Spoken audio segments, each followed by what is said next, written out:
Hello, everyone. Welcome to another episode of Steady Making It. And we are live from Lagos. And we have Ayomide Dokunmu with us, the founder of Femme Africa. Thank you so much for joining us. Hi, I'm happy to be here. Thank you for having me. Thank you. And you're my first guest that I'm shooting or recording in Lagos. So this is really That's exciting. exciting. Okay, well, we're just going to get right into it. Tell us about yourself. Where did you grow up? And what's one of the first life lessons you remember making? So my name is Ayomide and I grew up in Lagos, Nigeria predominantly. Um, First life lessons. I don't know, I've always been very assertive and very talkative and everyone used to just be like, "Oh, women shouldn't be you can't be that assertive, women should kind of be." But at the same time, I had a guy who was in the same primary school with me and they used to be like, "You talk too much for a Yeah. boy." So I'm like, who can talk? Yeah. Nobody. Exactly. So I realized very early on that you really just couldn't please everyone, and that's what life is life. Yeah. Okay. So I So think just do that you. was maybe my earliest memory of a first lesson. Okay, I love that. That's a good first lesson to make. And then you went to college in New York City, where I live right now. What was your favorite thing about living in New York and your college experience overall? For me, it was definitely the diversity. I feel like it even gave me a different perception of what America is, because I was in such a culturally diverse city. I lived in Queens, and Queens I think is literally the most Yeah, diverse it is. Yeah. city in in America. So just being around people from all sorts of different backgrounds. I feel like when I grew up in Nigeria, I was with all the same kind of people, but this was I literally had met people who didn't have passports, who had never traveled, like and it was just learning from everybody, and that was great for me, just being in a culturally diverse city. Yeah, New York is very diverse. And I feel like every time I go to Georgia, where I went to college, I'm like, it's everyone looks the same. So when you go to New York, it's like, oh my God, I'm seeing so many different people. So I really appreciate that about living there. And then so you moved to Lagos, and then, oh, well, first, when you were in New York, you worked in PR for some time, and then you moved to Lagos. So it's always interesting hearing people's different reasons for moving back to Lagos. So what was yours, and how do you feel about the decision today? um I mean, there's two things. One, I think, I didn't really have a choice. That So always helps to make a decision. there's that. Yeah. That pretty solidified it, Yeah. right?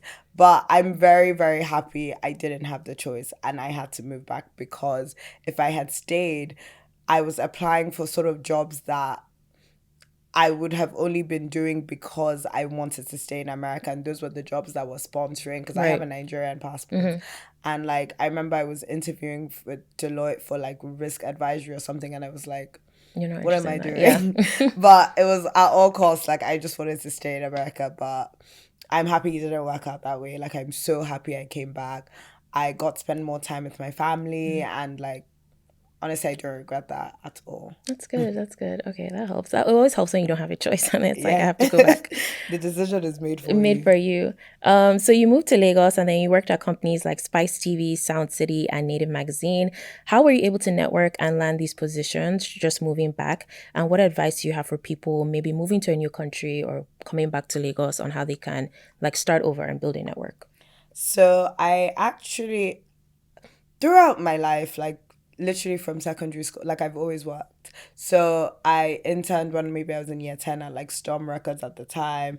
Then from there, when Native Magazine was starting, because it's run by one of my really, really good friends, I was like, oh, what can I do? I think I wrote an Yeah. article. I just sort of got involved. And I remember at the time, to maybe in my second or third year, Mr. Easy was just coming out, and he was having his first show.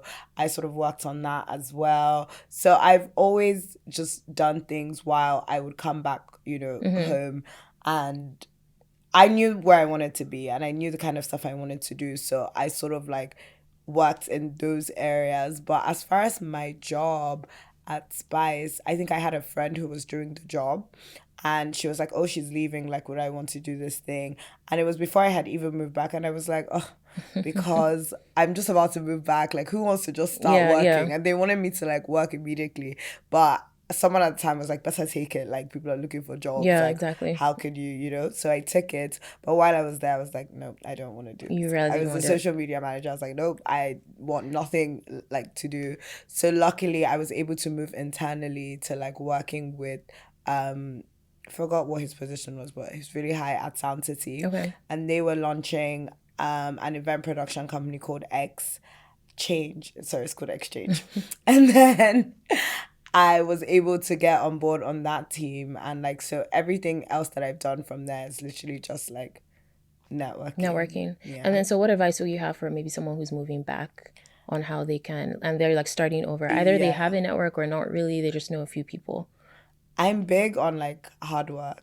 I like to think that people like me because I'm always down to like just do the work that sometimes not anybody wants to do. Like, I actually love like busy work. So I feel like, I don't know, we'll probably speak more about Femme, but it's like one of the things I regret about like being the boss is that like I don't get to do the the running around and all of those things, because obviously I have to do other stuff. But I'm kind of like, I've always liked that. So my advice would just be like, show up, do the work. But unfortunately, you actually have to volunteer a lot of your time. And it might not be for monetary. I know it's not easy for everyone. The country is hard, life is hard. But if you can, and just be like, listen, I want to volunteer. So even our events and stuff, when people are like, oh, can I just volunteer on the day, I remember them. If I'm doing something else, I'm like, oh, this person was really good, come and do this. And then it like translates to like paid opportunities. And I can think of so many stories like that. Yeah, I agree with that. I worked at Fashion Week, Lagos Fashion Week, and I always tell people we always remembered the interns that worked hard. Yeah. Like the ones that actually showed up and came to do their job and not just like take pictures. So hard work is always recognized. Like you always notice it. Okay, so that's good advice. And so then we're going to talk about Femme Africa. So you started it in 2018, I believe. Yeah, 2018. 2018. And it's a first of its kind organization that specializes in building content, community, and culture for Gen Z and young millennial African women on the continent and in the diaspora. So tell us how you got this idea and what inspired you to create this platform.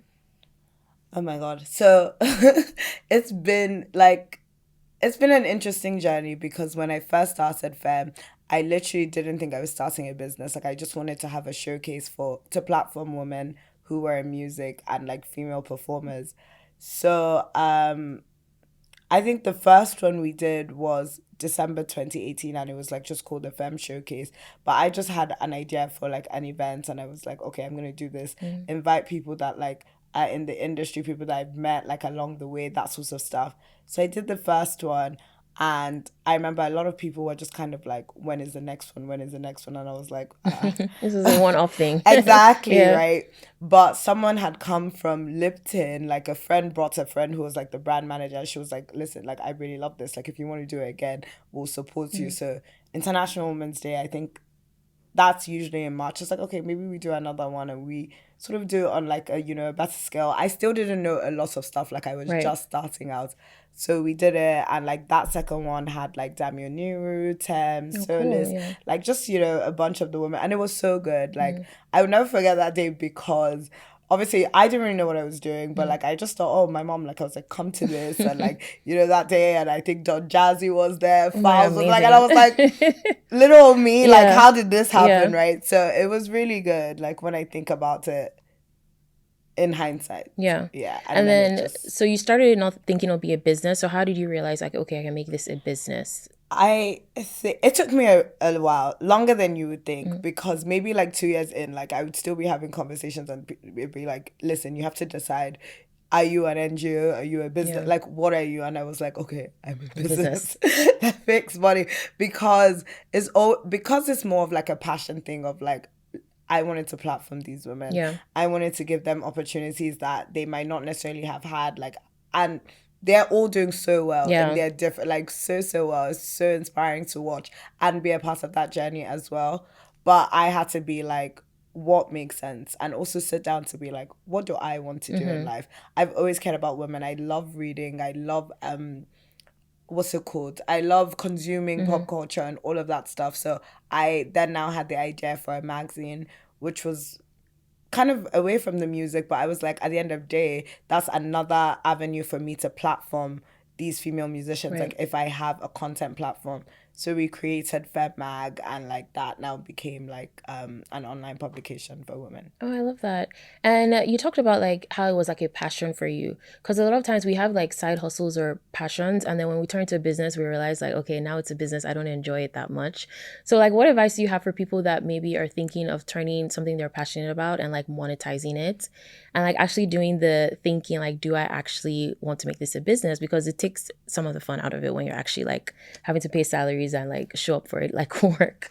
Yeah, just also I think my advice, I don't know, because obviously everyone's situation is like unique. I think I learned early in life that I couldn't do stuff that I didn't care about. Like I just had to be a bit passionate about what I was doing. So if you're like me and that's that, you have to remember that it is still going to be work. Yeah. Like you have to do all the boring things, and like maybe in like a year there's like cumulative 12 days where you're like, I love what I I'm love it, doing, yeah. but the other it's like gonna be work. 348 or Yes. like 3, you know what I mean? The other, those days you're just kind of like, because I journal a lot. Okay. So like I was looking at my journal from like 2 or 3 years ago, and I was like, I can't do this. I just don't want to do this, blah, blah, blah. So it is work, Yeah. and it will be work, but there are moments that make it all worth Oh, it. worth it. Okay. I Yeah. love that. Okay. So yeah, everything is work. And that's how I feel about this podcast too. And we're having that conversation beforehand. It's like I enjoy doing it, but when I start getting to the nitty-gritty, it's like I don't know if I like this. When I start having conversations, I like it again. So Yeah. it's like just not avoiding the work. I feel like when we hear from entrepreneurs on their journey, the beginning steps are glossed over a lot. And this podcast is all about reminding people that baby steps are okay, they're important. So what were some of those beginning steps that maybe you didn't realize were important then, but are instrumental to where the platform is now? If I'm trying to think, like when I first had the idea, I spoke to quite a few people, and like everyone's like, the women aren't there, like it's just not that viable, it's not gonna work. And I would say what has helped me was that I was able to take the feedback but also still go. Like, and that is something that like has kept me throughout the years, is that like people would say people are projecting, and your ideas are just like, I don't know, I don't want to say conversation fodder to them, but like they haven't sat down to like deeply think about it. So if you're like, you know, taking what anyone is saying and then actually just running with it, you're gonna run into problems, because people always have the most to say. Like so many people now will be like, when they first started, I was like, what is she doing? But like now I can kind of see that. But on a more practical level, I just kind of was like, okay, I'm gonna do this thing, what do I need? And I was like, someone was like, you need a band. And my naivety is what helped me, because I was like, oh, I just need a band, I need a venue, and I don't know, that's it. And I was able to just like raise the money from like my friends and family to be like, listen, I need 150K. And, you know, just went along, did it or whatever. But along the way, we were just building community and building community. And I think that community is who still looks out for us today when they're like, oh, there's this grant, there's this, like Femme should get it, Femme should do all of that stuff. So just practically on like starting small, but paying attention to our community members and taking them along as we've grown. Okay. And I love how you mentioned naysayers, because that was literally my next question. It's like you get excited about a business idea and then you tell someone. I talk about this all the time, and then they like sprinkle doubt and projecting, like you said. Some people like that stops them. It's like, or at least like maybe makes them fall back until they have the courage to try again. So how did you sort of not let that get you down? Like, you know what I mean? Like, and feel like discouraged almost. I mean, if I'm trying to remember 5 years ago, I actually don't remember. Like, I remember speaking to people who were like, yeah, it's not viable, da-da-da. But I don't actually remember if I gave it that much thought, or it could have been that I spoke to someone else who's like, yeah, why don't you do it? And that is kind of what I have to say about that, where like if I speak to 5 people and I say I want to jump off the roof, and 3 are like, don't do that, but 2 are literally like, oh, do it. So why do we believe the people that say don't do it? It's like, at the end of the day, just I believe very much in like instincts and like guts, and like I'm like, just follow your gut. If it doesn't work out, you can say that you've tried. And you did it, but it didn't work out. It's like how sometimes content creators or celebrities say like they'll have like maybe 100 comments like saying positive things, and then it's the one negative content that comments that they obsess over. So that makes sense. It's like, why do we listen to the more of the negative feedback more than the positive like feedback. Yeah. And like we just live like in a world like, so I used to be very much like, oh, if it's negative, like that's what's true, it has to be. But now I'm just like, no, it's probably just it's whatever. yeah. That Like makes I'm sense. just literally like, okay. Yeah.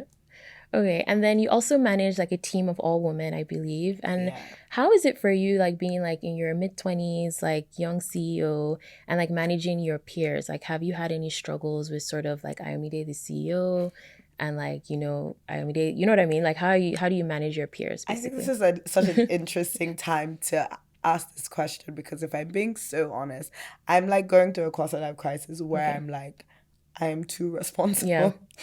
Like I'm like, I am operating at a level of adulthood that, when did this Like, happen? when did this happen? Yeah, I'm just like, when did this happen? Like I live by myself, like I have staff, I actually have office staff. Yeah. And like I'm Like, like, how? how? How did I get here? So I was joking about this to my team yesterday, and they were just kind of like, yes, but it's self-inflicted. I'm like, You did I it to yourself. agree, but now I'm kind of like, not that I don't want it, like Yeah. I want it, it's great, whatever. But I'm just now at the point where I'm like, this is a lot. If I'm speaking very frankly, like it's just a lot to always have everything ultimately be on your shoulders. So if things are not going well, or like if we're all very close, I would say that. But like if push came to shove and we couldn't pay salaries, like it's me. Yeah. So like everything bad, it's me. It's still you. Everything good is my team. But everything bad is like, On I'm you. the Yeah. point That's a lot of person. pressure. Yeah, so it is a lot of pressure. But in terms of like, I guess managing the actual team, I don't really have any issues with that. Like it's just kind of like everyone does their job, and like That means you hire like good people. What do you look for when you're hiring someone? I do. I look for like talent. Okay. I used to look for talent, but people don't want to work these days. Nobody wants to work. I look for people that I think, you might not be like a genius and you might not be like that great, but like you seem committed, Yeah. and like you're looking to like grow in the environment that you're in. And like obviously it's a small team, things come up where people have to do other things that's not necessarily in their job description. Yeah. And I know we want to live in an idealistic world where it's just like, well, why should I do this when I'm only getting paid this and blah blah. And I'm like, that's just not real life. Yeah. It's unfortunately, it's not real life. So I look for people who are ready to show up and like do the work. I like to think I am sincere. Like I've always, like my philosophy has always been, listen, if I have the money, I will pay. Like Right. I will pay whatever it is that you think you're worth. If I don't have the money, I'll tell you what I have. Yeah. And I always joke with the girls when they're like, oh, can our salary be this? I'm like, I've told you guys, whatever you want to earn, tell me and we will pay it. Yeah. And when there's no more money, That's it. I will Yeah. close the Yeah. business. I always tell them, and I'm like, let's do it that way, because it's never me trying to be like, oh yeah, I want to exploit people, but it's just like the reality of, we're in an industry we don't even completely understand. We are trying to like, establish a foothold. So I'm just like, we're figuring it out, and hopefully once we get to the promised land, like it's smooth sailing for all of us. I saw this employer tweet like a few days ago saying she needs to do like that version, when people say like what I ordered versus what I got, but for like people they hire, because what they say on their resume and in the interview is completely different from how they show up at work or what they say they can do. So I thought that was interesting. And then so what's next, like the next 5 years of Femme Africa? So because you started from the music showcases and now I see you do like business grants and things like entrepreneurs. So like what do you do like now, and like what are you looking forward to doing next?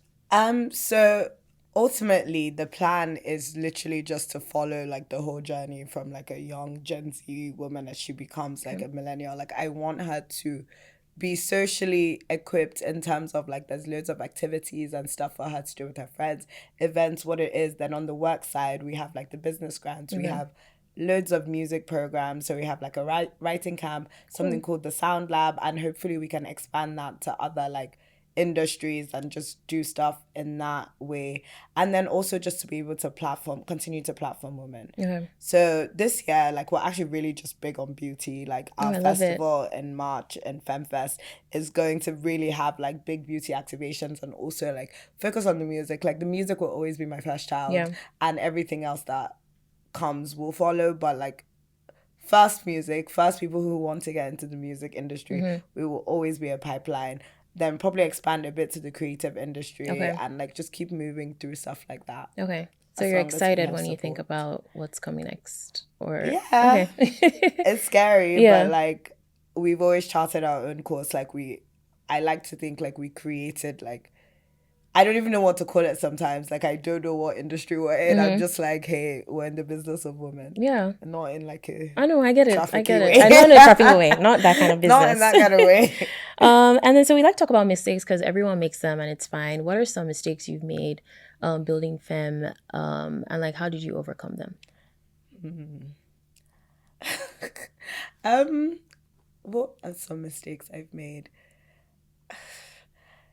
I think it's hard to sort of see anything as mistakes now because obviously we've gone past Yeah. them and like they've turned out to be like blessings. I really don't want to sound so cliche, but Of like course, of I course. really can't pinpoint something that I was like, oh my god, this is a mistake, and it stayed a mistake. Maybe Like, things you would have done differently. Will that be a better yeah, way to so look I at it? think things I would have done differently, maybe I'm trying to separate it from how I feel as a person As your now. person So too, as yeah. a person Yeah. now, I'm like, I graduated from uni and I moved back and like I immediately started working Yeah. and I've never stopped. Mm-hmm. And then like I started working for myself and then I have all of this stuff. So I'm like, I wish I took more time Yeah. to like chill and also enjoy like Femme before Yeah. I was like, okay, let me turn this Business, yeah. into a business and all of that stuff because now there's so many things I have to think about like I that get I'm it, just yeah. kind of like, I wish I could go back a little bit. Mm-hmm. Giving yourself more And breathing room. Yeah. yeah,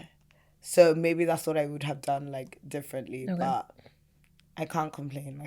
I'm so happy to Oh, be I here. love that. Okay, so no real mistakes. Everything's a blessing. Okay, so that's a perfect segue into talking about work-life balance because you mentioned like it's been a lot, the pressure. How are you finding times to like remember who you are separate from Femme and like make time for that?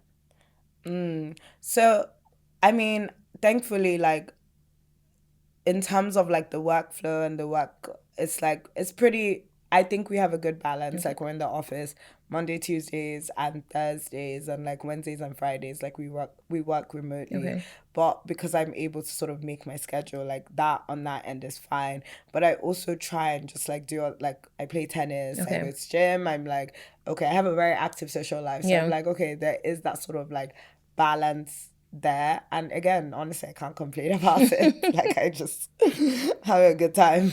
Would you consider yourself like more of an optimistic person? Because I feel like in a lot of your responses, it's like, which is good. I think that a lot of stuff has happened to me in life that I'm just kind of like, It's not that serious. you just kind of roll with it because you realize just how little control you have over anything. I just literally, the things that I can control, I'm like, fine, but I can't control so much. And I hate that about myself. I'm like, I'm so resilient and I hate it because like, I just want to like sulk and cry, but like, I will cry, but like 2 seconds, I'm Yeah, just pick kind of yourself like, back up. what can you do? Yeah. And how do you sort of get to that mindset before having something maybe happen that forces you to have that mindset?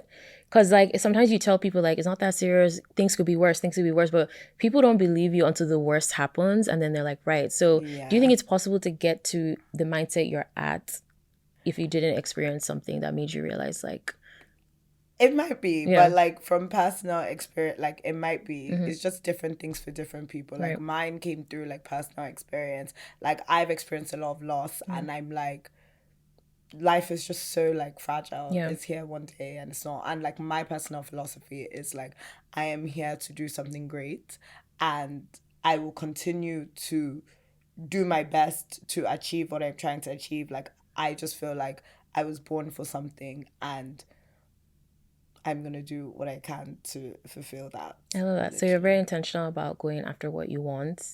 Yeah. Yeah, because a lot of people talk. I don't know if you have friends or you've met with people that talk a lot about what they want to do, and then the next year is the same what they want to do, and no movement has happened or anything. So, what advice do you have for people? Because you were like, you saw the thing you wanted to do, like the female artist showcase, and then you went out and just did it.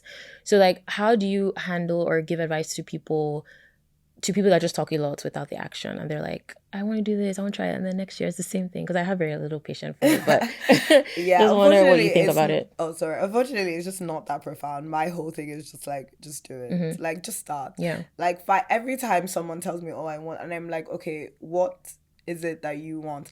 And I think just because I just feel like, especially people who are privileged, like sometimes I'm like, there is no limit. Like, if today you woke up and you were like, you want to work in central bank. Yeah. I don't know what the logistics are, but like if you can find someone that, and just kind of like going. So this is how I approach anything. Like if I see a brand I like and I want to work with, I'm stopping at nothing. Like I will be on LinkedIn, I will ask everybody, I will message, and I will do all of those things. But I did realize, like obviously from even working with other people throughout the years, that many people are not like that. Yeah. Like many people are content to be like, oh, I want to do this thing, but like, so I don't know what advice I could give them, because it's just literally Yeah. how I am. I'm just like, I want to do this thing, so I'm going to figure out how to do this thing, and then I will do it. Yeah. A lot of people also try and wait for everything to be perfect, and they like keep holding on because they're like, oh, it doesn't look perfect. Like, I want to work on it more. And I'm just always like, you get perfect by doing it and putting it Yeah. out there. And then like the constant iteration of doing it, putting it out, doing it, putting it out, not holding on to the first thing and you don't even want to put it out. So I'm always telling people, just like put out your work. And then like you said, like you get feedback after you did your showcases and everything, like to keep getting better. You weren't waiting like 4 years to do your first one. Yeah. I mean, I completely understand that people are so scared of like putting things out that like, they think they'll be criticized. Yeah. But listen, success is on the other side of shame. So you need to literally free whatever shame it is, especially in today where like if it actually involves output, and we're so scared of like what people will say, like, okay, you have a show and 10 people came, then you know that like your marketing needs to be stepped up. Right. Hopefully you don't have brands to answer to, but what I've realized about people is that they actually give second, third chances. So like maybe it didn't work out the way that you said that it will, but you could be like, these were the learnings, and we know, and we'll put this into next year. If those brands are not coming along, newer brands will come. You will sell the vision. So as long as the idea is like good, I believe that like, and if it's not good, then you would have put it out and you would have found out. You won't spend the next 10 years pining for like, oh, I wish I started that ice block factory. Like, because you tried it and you saw that it didn't work. It didn't work. Yeah. So I love that. People are saying like, don't be afraid to be seen trying, because that's a lot of things that gets people is like that, especially when you're trying to build like a social media following or anything. It's so embarrassing. Yeah, it's very embarrassing. I had to do a video about that. I was like, you post the videos and I'm posting on my stories. Like, did you see the reel? And I'm just, that's a whole other conversation. Like the cringe is crazy. I agree. So when I think about women's rights, I feel like we've made some progress, but sometimes I feel like we haven't made any. And then especially when there are some countries that like women still can't drive or like go to school or things like that. How are you feeling about where we are as women? Especially like even in places like America that you think would be more developed, like the Roe versus Wade. Yeah. And then Nigeria, just like its own thing. So but how are you feeling generally? Oh, I'm not feeling good at all. Okay, you're not optimistic about I'm not, because I almost feel like we are regressing. So I always have to remember that like Twitter is not real life, but it is. It is. So by saying Twitter is not real life is that like I was very much in a bubble about like the people that I follow who have like good takes. Yes. And then sometimes when I have to come up like outside the other my side, Twitter, yeah, I'm just like, you guys believe this? Yeah. Exactly. And I see it like spreading across the world, where it's just like we're all going back on all the things that, we thought about women. Like it's now almost there, like when before people were saying gender wars, it really feels like gender wars now, where like men resent women for literally just existing. They think that we have life easy. Women think men have life easy. Yeah. Like it's just like there is no understanding of any of both sides, and like there is just like resentment brewing that I'm just like, what on earth is going on? Yeah. And how do you think we can be like more politically engaged in Nigeria specifically? Because I know it feels like a lot is out of our hands, but I don't know. How do you feel about what part you're doing in like women's rights? It is really hard, right? And then the worst part about like countries like Nigeria is that you can do all your work internally, externally, but like if the government is trying to kill you, they're trying to kill you. So like you could just do all of these great things, have all of these great ideas, but tomorrow somebody's going to introduce a policy that kills your business, and it's like, what can you do? I literally had to delete Twitter the other day Yeah. because I was like, everything is just so negative. Negative, Like, yeah. I just feel like, why am I even living in this country? Like, why am I trying to build anything in this country? But I realized like that good things can happen to me. Like, I don't know if people are spiritual or really. Like, I'm very spiritual, and I'm just like, why have I spent, the first month of the year just being like, everything is so bad. There's no point in doing anything just because other people are complaining. Yeah. Like, things can be different tomorrow, Yeah. or things can be like, why am I just, things are good for me Yeah. now, like, Yeah. why am I worrying about what tomorrow is? So I don't know what it is that anyone can do in Nigeria. I have no message of hope, I'm not gonna lie, because it's Yeah, feeling things are very looking, hopeless. yeah. But do what the best you can, and if you can leave, get out. I do like what you said about sort of not absorbing other people's negative feelings. Yeah, I feel that way about Twitter, which I feel like is the most negative app ever. Because exactly what you say, you stay in your bubble, you're used to people that you follow and their thoughts. And it happened with the election when Trump won as well. It's like people are used to having their own conversations where people were like making fun of him and it's like he could never yeah, win. But there's a whole side of people that loved him and were obsessed with him, but you don't come into contact with them every day. So you don't know people think like that. And then another point to Twitter being negative is like, I think especially around COVID, like I had to unfollow someone who kept on saying we're all going to die. She was so negative, and just people having like negative thoughts. And it's like, yes, you want to be a realist, but at the same time, if you're trying to say like, oh, 2024 is going to be a horrible year, I don't want to sort of absorb that. yeah, And because it's you like, do, yeah, and you end up doing like even just everything, like everything everyone says about Nigeria. I'm just like, yeah, oh my god, is it like last to leave is a fool? yeah, Like, am I a yeah, yeah, fool? But yeah, I've just decided, you know what, whatever's gonna be is gonna be. yeah. Like, And hey, just being more careful about your words and things. yeah, One of my friends was saying something about Nigeria. I was like, you do realize like your mom has a business here, right? yeah. So you don't live here, but you're saying negative stuff about the country that your mom operates a business in. So you need to check that a little bit and let's just sprinkle a little bit more positivity. But I get it. When you see the dollar Honestly, rates. yeah. I mean, diasporans, Yeah. but I don't mind anyone who lives in Nigeria saying anything about Yeah. Nigeria. I'm like, fair enough, it's really bad. How do you feel about the diasporans? I know we were talking about Dirty December earlier and how I think Ghanaians have it worse. I was saying I don't mind that they stay in Ghana. I feel Yeah. like the ones that already come back here is enough. But how do you feel about the sentiments overall? Honestly, I don't feel anything about Okay. them. I'm just like, please leave traffic.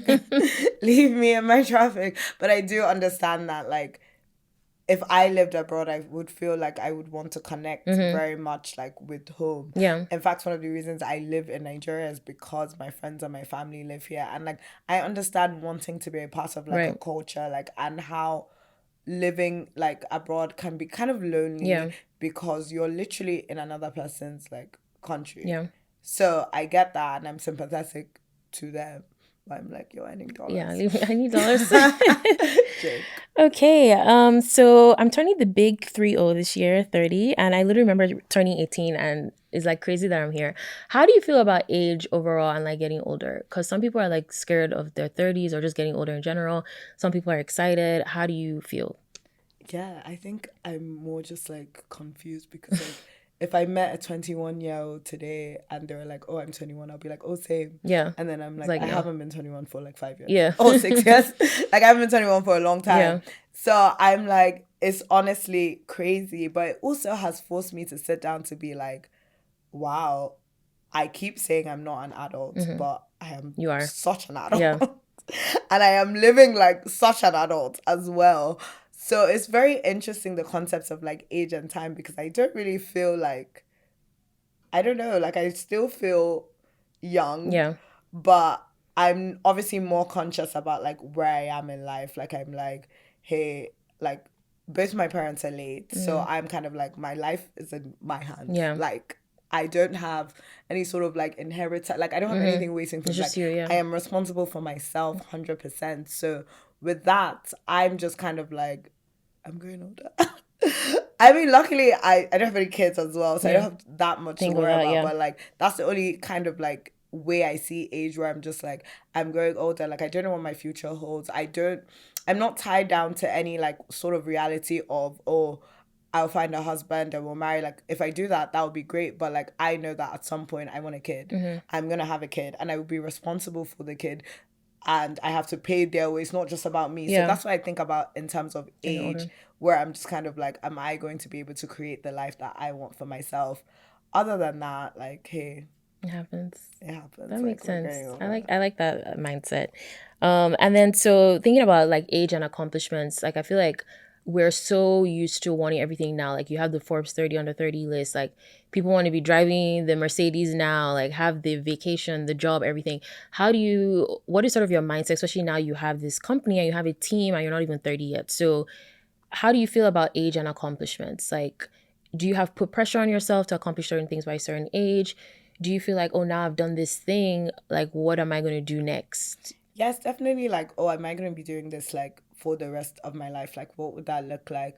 But those are, and like, obviously, it would be nice to be like, Forbes 30 under 30, but like, at the end of the day, they're vanity like Yeah. metrics. Like, you can accomplish whatever you want to. Like, that's the thing, beauty about life is that you can spend 10 years doing this, and then you wake up on your 31st birthday, and you're like, actually, I'm going to do something else. And you could be great at it.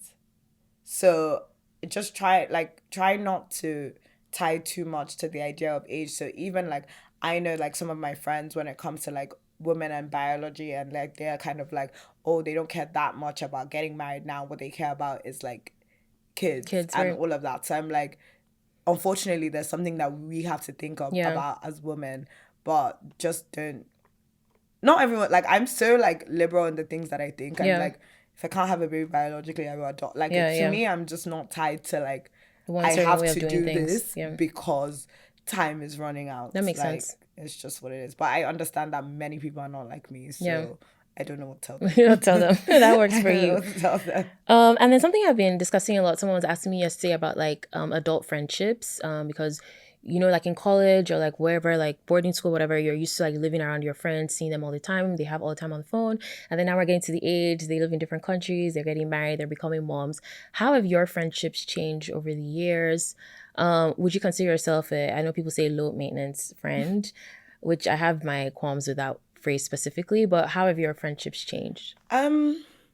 So when we first moved back, I feel like I was one of the first people to move back because I also went to college like quite early. I was like 17. So when I first moved back, like, do I even remember who I was? Like things have changed. People have moved back, moved away, come back, and like I would say in the last 3 years I really came into like my friendship group. But even in that, so much has changed. Like when Right. we first, every Friday we will be out, or Saturday, Sunday, but now like people have grown and want to do other things. So there's like people you have that catch up for lunch, Yeah. people that you go out with, and if you're lucky, they're all the same kind of people. But I've just learned to like take people for who they are. So if my friend has changed, I will adjust and be like, wow, this person has changed.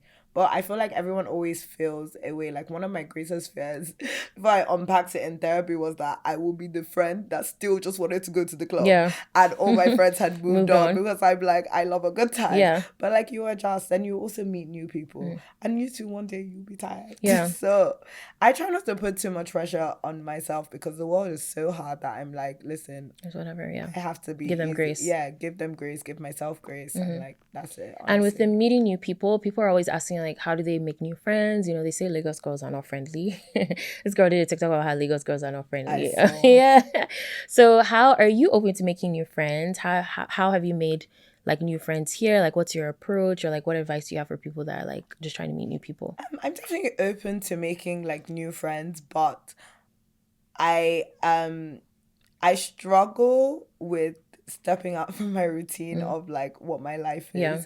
So it's like, oh, I spend like maybe the whole week like at work with like the girls, and my best friend also lives in the same building. Okay. My other friend, like I feel Oh, like, amazing. Okay. am I already being a great friend to all the friends that I have? I get it, yeah. Do I have space for new ones? But like I'm open to like, relationships, but do I actively go looking for new friends? I get Not it. necessarily, but things could change. I don't know. And what advice do you have for people that are trying to make new friends as adults? Oh, then they also just have to be like friendly. Like Lagos girls are not that bad. People always say this, and I'm like, if you're nice, like I've met people like on nights out, and we'll be like, oh my god, hey, like let's grab this, Yeah. let's do that. Like there's so many friendly people. Just find them. Yeah. Like, why do you want to be friends with the unfriendly people? Yeah, and that's why I say also, like, I feel like people try and make friends for aesthetics or for Yeah, specific and that's the reasons. problem. And it's like just make friends with people that you naturally like get along with, not because they're part of a certain group or have a certain job or you just like their aesthetic. Exactly. So like just look for authentic connections. Okay, so that makes sense. So we're gonna do some rapid fire questions. Are you ready? Okay. A favorite city in the world? London. London. If you could only pick one makeup product, what would it be? Concealer. Concealer. Describe female friendships in one word. Best. Favorite music artist to listen to while you're getting work done? What are you listening to in the office? There's no timer on this. Who do I listen to now? This is so bad. Okay, just give me a music artist that you like. This is really bad that I can't. I've been listening to a lot of SZA. SZA. Okay, I would say SZA. Okay. Favorite self-care activity? Drinking a gin and tonic. That's fine. 2 apps on your phone other than social media that you can't live without. My bank apps. Bank apps. GT. Oh my God. Bank. Monzo. Okay. One thing people might be surprised to know about you. I'm very shy. Very shy, really? Okay, I would have been surprised to know that. What's a country you're looking forward to visiting? Mexico. Mexico is the best. I love Mexico. A favorite food? For the longest time, I used to be like pounded yam and effort, but I eat that maybe once in like 4 months. So. Yeah, I would just stick with that. Pounded yam and probably effort. jollof rice. A jollof rice. That's fine. And what's your star sign? Aries. Aries. Okay, great. So we come to the last question on the podcast, which is the name of this podcast is Steady Making It. So, making your moves, wanting to reach your goals, baby steps at a time. What's one piece of advice you have for anyone that's trying to make it? Be consistent. Consistency is better than anything else in the world. Just start and be consistent. I love that.